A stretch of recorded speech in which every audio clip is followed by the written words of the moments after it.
wonder how he's going to handle like other dogs. I think we're probably going to pass them.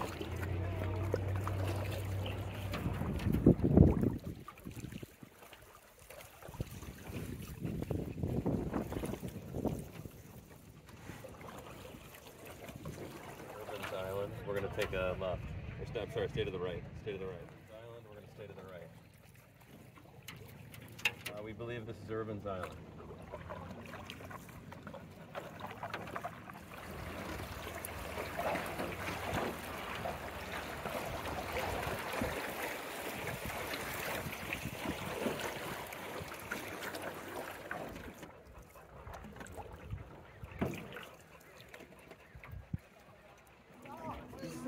Hey, is this Lime Rock? What? Is this Lime Rock? Okay.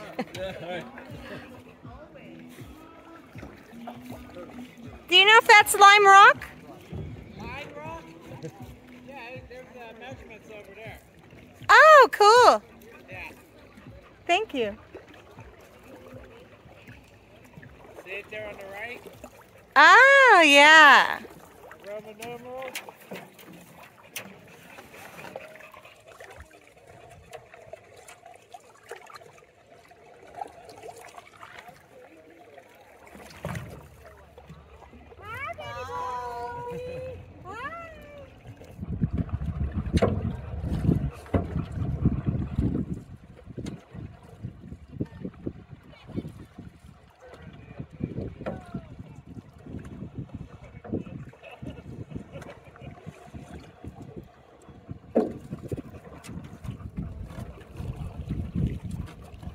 White Oak Island.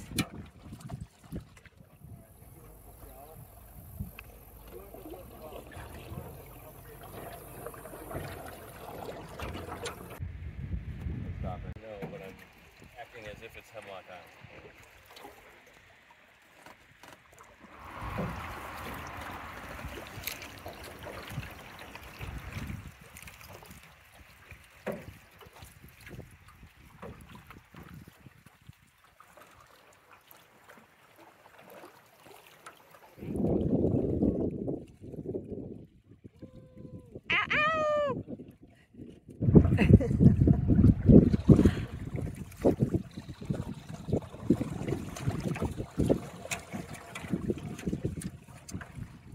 A story about West Hickory, West Hickory? Yeah. Should I put this shirt on? Sure. There's a story in here about the Hemlock Islands.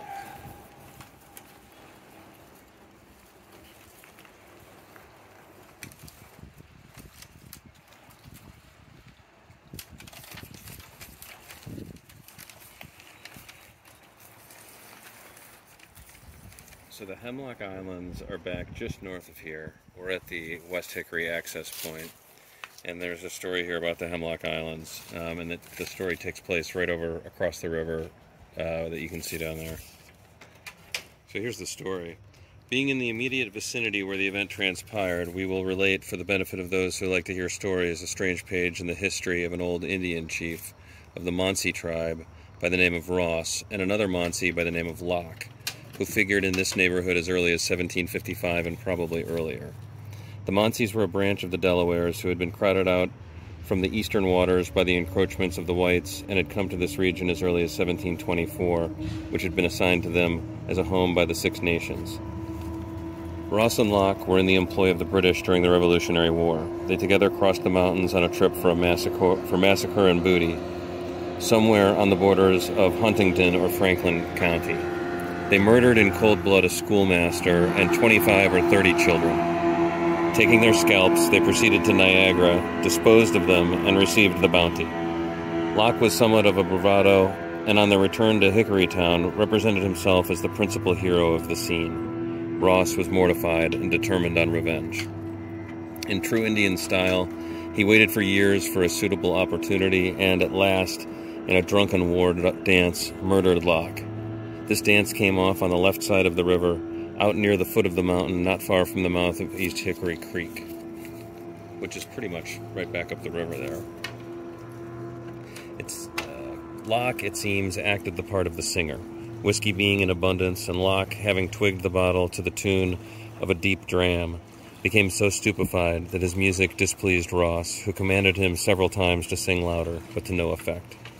Ross became enraged and seized a brand from the fire around which they were dancing and struck Locke in the head so hard that it put his music out entirely.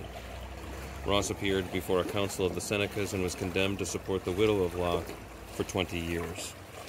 At the expiration of that time, he was to be slain by the nearest relative of Locke then living.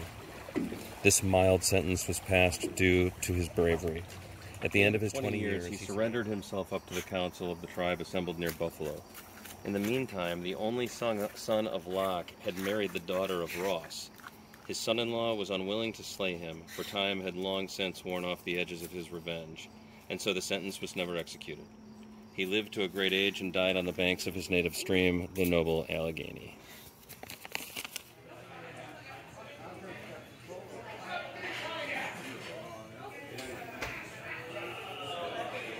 Budweiser. There you go.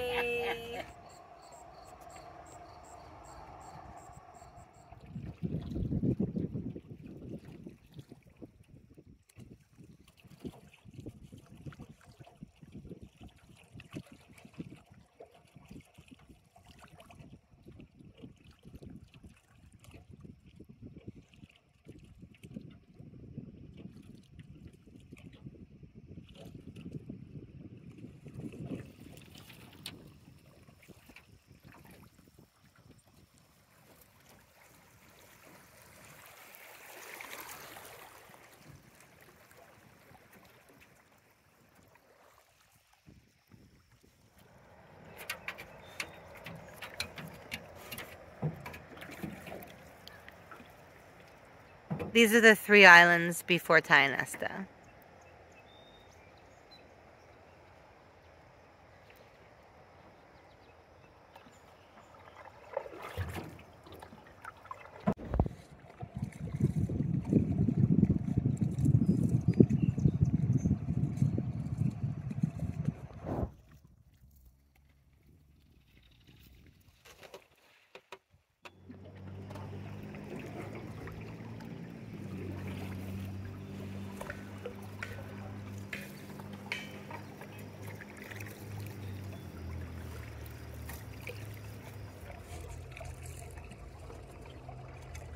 Rocky!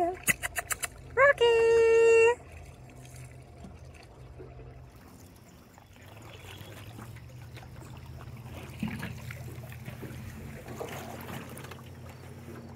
There's a canoe. Whoa! I mean, what in the world's going on?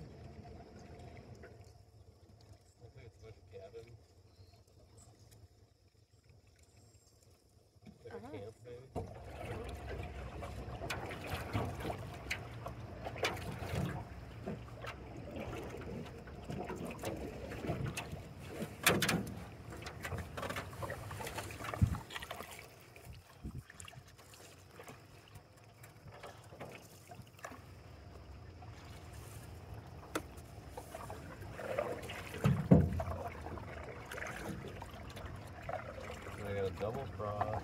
Right there, a cell phone pole. Oh, look at those beavers. See 'em? Ooh, I did see him.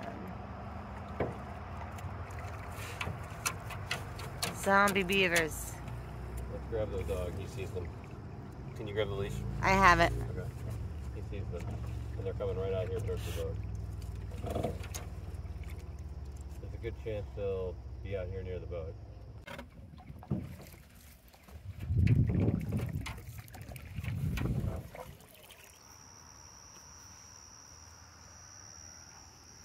And we're on private property and we need to get the boat out here fast.